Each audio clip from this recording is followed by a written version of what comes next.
Bismillahirrahmanirrahim. I am Abdul Adamu. This lecture is a continuation of our lecture on risk and return. You may recall that in part 1 we deal with risk and return of a single investment. In the second part we discuss risk and return of a portfolio. So in this part we are going to discuss efficient frontier.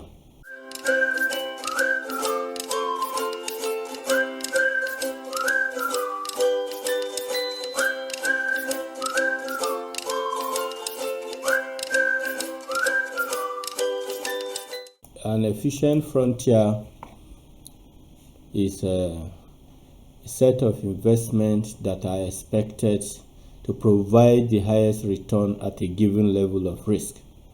When we say a portfolio is efficient, it means there is no any other portfolio that offers higher return for a lower or equal amount of risk. Where portfolios are located on an efficient frontier depends on the investor's degree of risk tolerance, as we are going to see later in this lecture.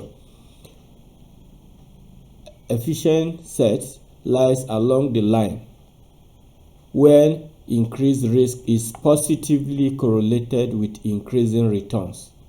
That is to say, the higher the risk, the higher the returns.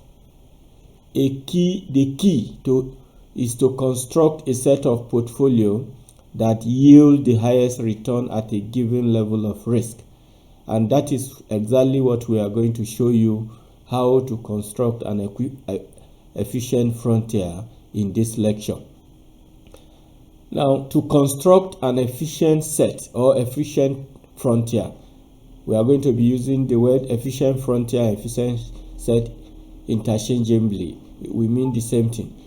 To construct it, we need two parameters. The two parameters we need are, first, the mean of the portfolio, then secondly, the risk or standard deviation of the portfolio. If you recall from our second lecture on a portfolio, the return of portfolio, we computed the mean by multiplying the weight by the return of the individual stock and summing it together. And we computed our standard deviation by multiplying the weight square multiplied by the standard the variance of the first stock. Do that for the second stock, and we multiply their weight and the covariance together. So if you recall earlier in the second lecture, we also stated that a portfolio risk depends on three factors. One is the risk of the individual asset that form the portfolio. Then the secondly is how those securities could move together, which is measured using covariance. Then the third is the individual weight of each of the stock or security in the portfolio.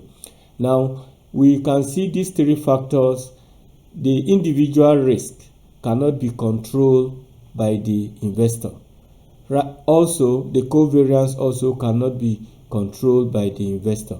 But the weight, how they invest their resources, can be determined by the investor. So an investor can decide to invest 50% in each of the assets, which form the 100%, or give 20% to this, 80% to this, or 10% to this, 90% to this, or 10% to this, 90% to this. Whichever weight that they shows, they can invest their money by whichever proportion they like. But they cannot control the risk of the security they are investing on. Rather, also, they cannot control how those securities also could move together. But they can control for the individual weight. So investor can only control the weight of the investment. So to construct an efficient frontier, we need the mean or mean return of the portfolio and also the risk. Then the weight, we use different weight to see what the return, the the risk will look like. We'll use different way to do this computation for the mean and the computation for the standard deviation. Now, to do this computation, we want to use our data for Dangote and Bua that we have been using since. So if you recall, we had our computation for Dangote. The expected return is 0.0087. That of Bua is 0.198. The variance for Dangote is 0.5951. The variance for Bua is 0.0649. Then we have our covariance also, which is minus 0.0199, and we have our correlation coefficient, which is minus 0.32. So all these data, we have computed them earlier. All these parameters, we have computed them earlier. So we are going to use this parameter to compute the return of the portfolio and the expected risk of the portfolio for different weights. So if we want to show you how we can arrive at this. If you look at this efficient set, you can see that here the weight is minus 0.15, here is 1.15. We said at any point in time, if you add the weight, it must be equal to 1. These are the weight square. Then these are the portfolio return for these weights. For different weights, these are the portfolio return. These are the portfolio risk. So this is the portfolio standard deviation. So let's hop into our Excel and see how we can do this computation. And once we plot the portfolio risk and the portfolio return on a graph, we will now come up with this efficient set. So I'm going to explain this later, but let's see how we can do this computation, or we can model it using our Excel. Now, this is our Excel. These are the value for the expected return for Dangote and Bua, and variance also. We need all this to do our computation of the variance, and also for the portfolio return. So this is our covariance, this is our correlation. So we need this value and this one to do our computation for the expected return and expected risk of the risk of a portfolio. So let's hop in here and see what we can do. Now first we'll start with weight. So if you look at this, we have minus this and we increment it the same throughout.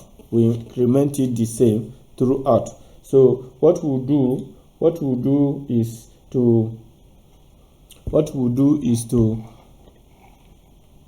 replicate this on our Excel. So the weight for this minus 0.15, enter,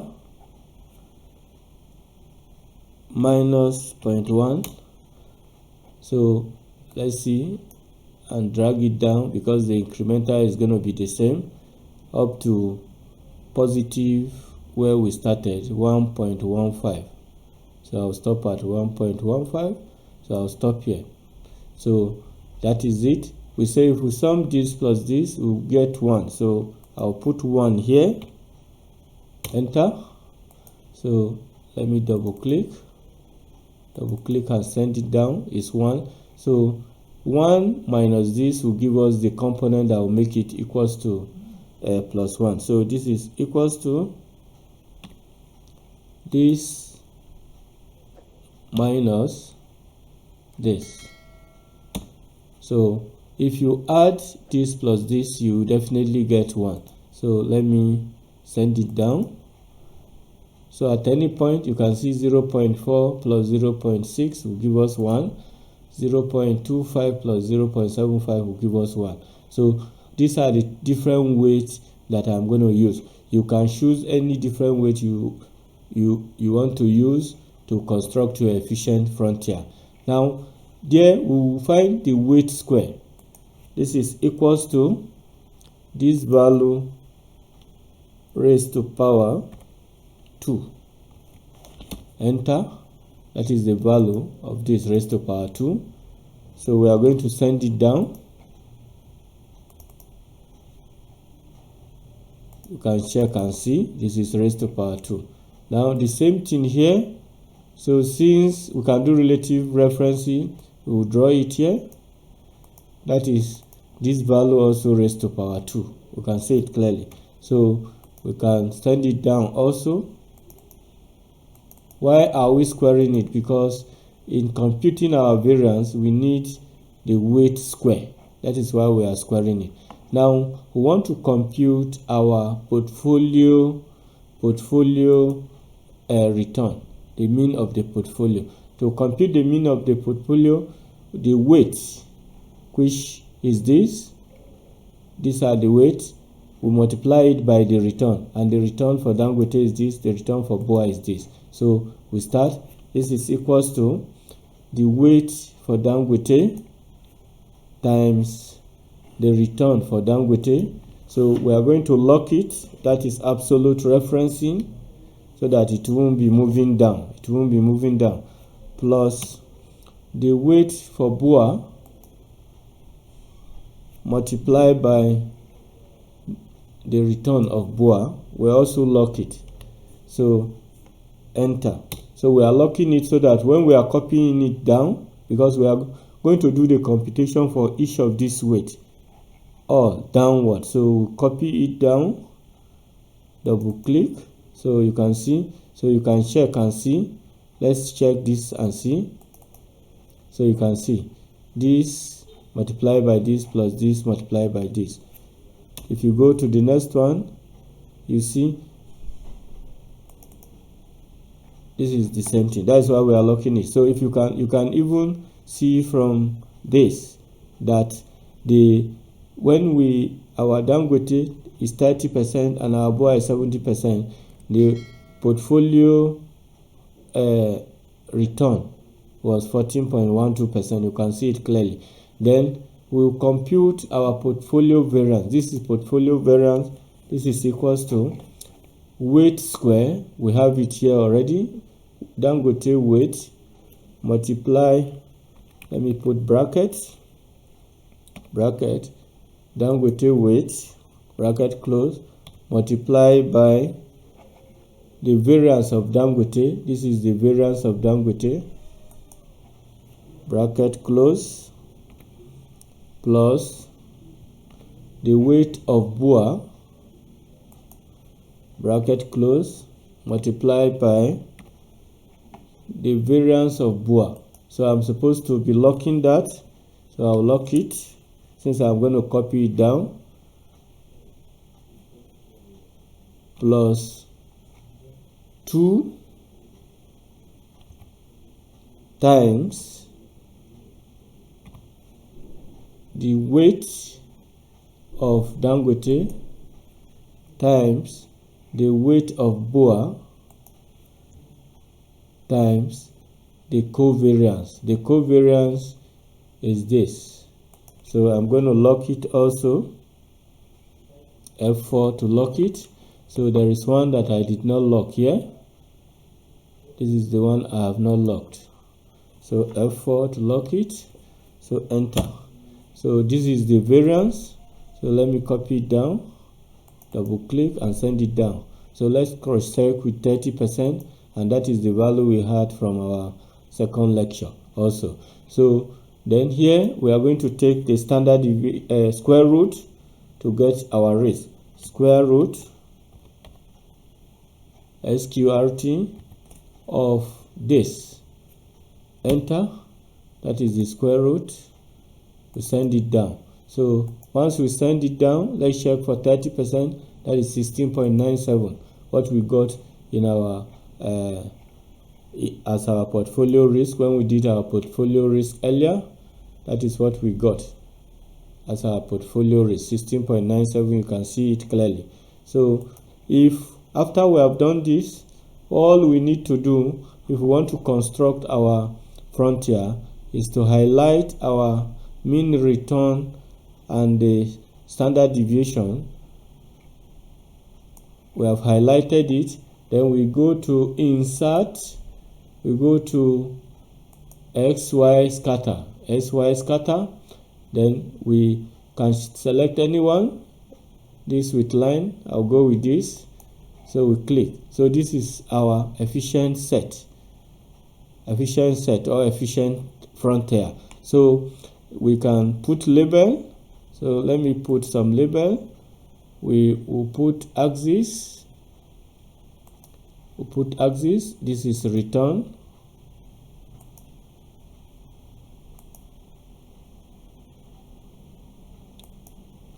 Let me write return.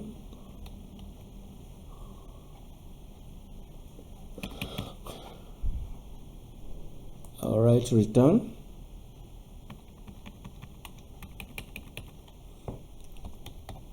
Return on that side. Then on this side we have a risk. So that is risk. The chart title, you can put efficient frontier or efficient set. So this is our efficient set. Now this is how we can construct our efficient set. So if we go back to our PowerPoint, we can see clearly that on our PowerPoint, this is what we have done. I'm going to explain why we use negative here. So I use the negative and I increment it the same so that the curve will come out this way. Now if you look at the efficient frontier, now you can see that the curve this way. Now the graph from A to Z is our efficient set. So because only portfolio that lies here are efficient, only the portfolio that lie here are efficient. Let's take for example, if you want to invest in a portfolio here, this portfolio here has a standard deviation which fall here, which is the risk, and the return is lower, Now if you take the equivalent, you go up, we have a portfolio, equivalent portfolio whose return is higher than the return that this portfolio is offering. So that is why any portfolio that falls under here, it is not okay. Any portfolio that falls under here is not okay.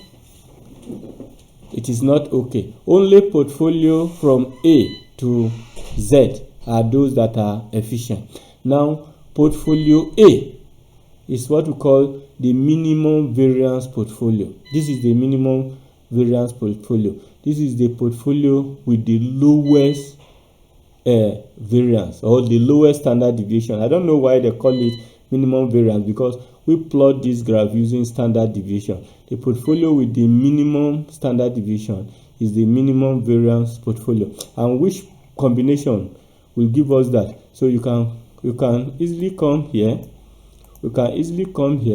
This is our standard deviation here. So we can come here and find equals to, we use mean function. So we highlight the number from here to here. Enter 0.1454. So a portfolio that you have 50% in Dangote and 50% in BUA. That is the portfolio that is the minimum variance portfolio.